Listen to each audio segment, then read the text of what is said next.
Now we're going straight into Beethoven's sonatas. This is Beethoven's very first sonata. It's quite interesting. You know, when it comes to Beethoven's first sonata, this is from his very early period. Like Opus 2, number 1, is basically Beethoven throughout his life. He was always living in Mozart's, well, at the beginning, I mean, not later on, but during his childhood. His father would say all day, "Hey, there's this super genius named Mozart. Just listen to him. The operas by the super genius Mozart." The piano music written by the super genius Mozart. Super genius. So Beethoven had it a bit rough. And when Beethoven was a kid, he wasn't like Mozart, who was a genius right from age 5. You could hear it immediately. You know, Mozart was like the chosen one. Now, Beethoven, he was a bit of a late bloomer, but once Beethoven erupted, well, that was...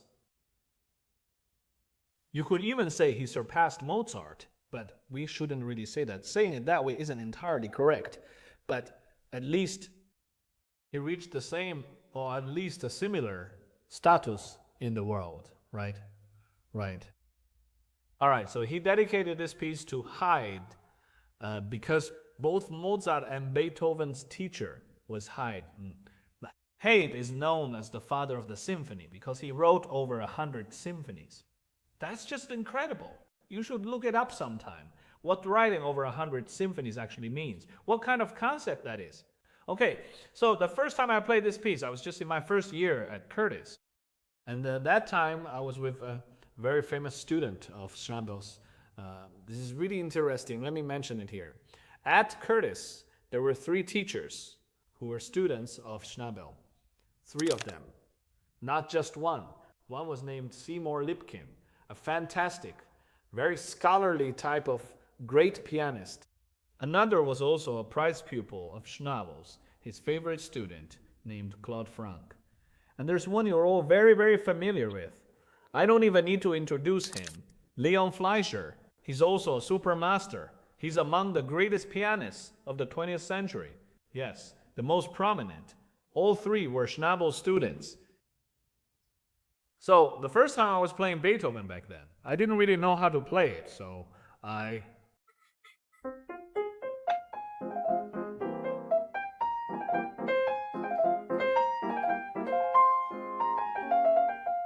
Not only did I play very lightly, but it also had a bit of that smiling quality. I thought, what's in early Beethoven?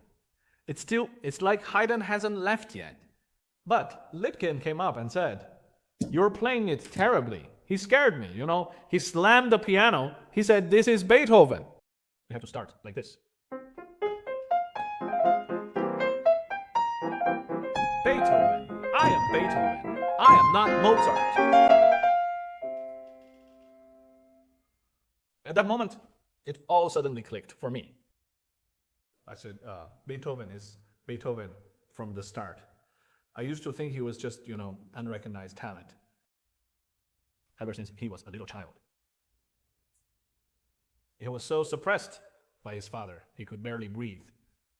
Like Mozart. He might not even be like Haydn, just very ordinary. He said, you don't get it at all. Everyone's view of Beethoven, look, it's not over yet.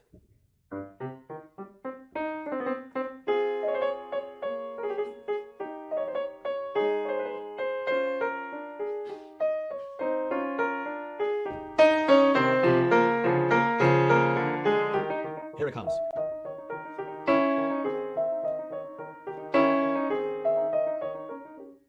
He said, it's all this kind of towards the world. Anger, right? It's always been like this from the start. I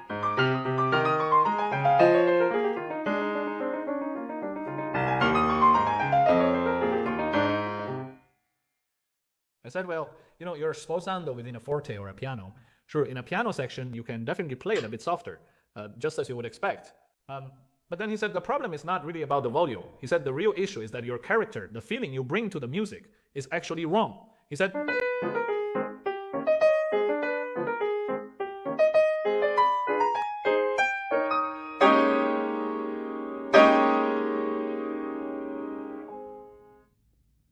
said from the very beginning, he has to have this so-called anger and a kind of cynical feeling. He said, everyone tends to think that early Beethoven is more like Mozart or Haydn. But he said, no, it's not really like that. He's always been right from the start. He wanted to, for example, create something different, something unique.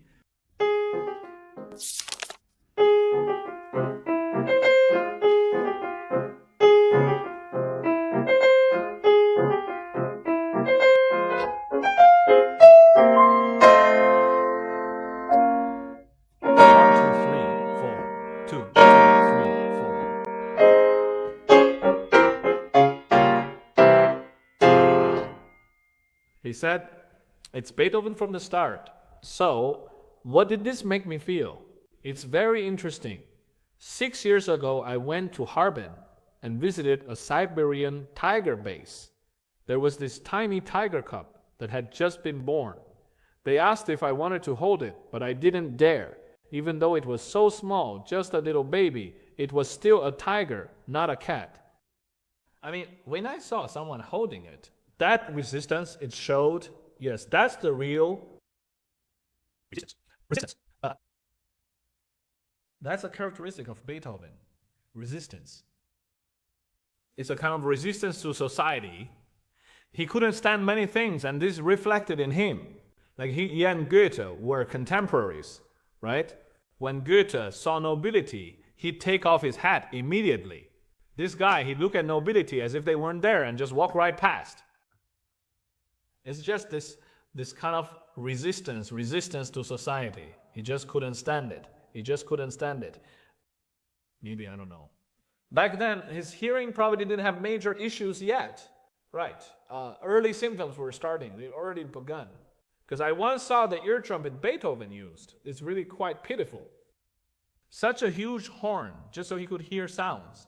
It went from something this small, like placed here, and then it became such a massive horn. It wasn't easy. But what I want to say is, when Beethoven starts, we need to bring out this kind of, the feeling of resistance needs to be played out. Although his resistance might not be that severe, not like in that 111. It hadn't reached that point yet. But I think from the start, he's like a Siberian tiger. I mean, from the moment he was born, he was one. Definitely not a cat or some kind of bear. He's a tiger. I think Beethoven was just a very, very beautiful tiger. That's just his character. Of course we can. So let me actually teach you a little trick that you can use to figure out the rhythm and also the tempo. It's usually hard for people to find a rhythm. This trick works wonders. Look at the development section. Then, after a few measures, we pause for a moment. Look at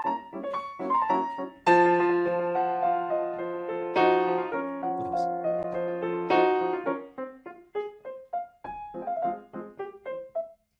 Then you might be a bit faster or slower, but the rhythm, after a few measures in the development, is your tempo. Yes, this is a very, very useful tip.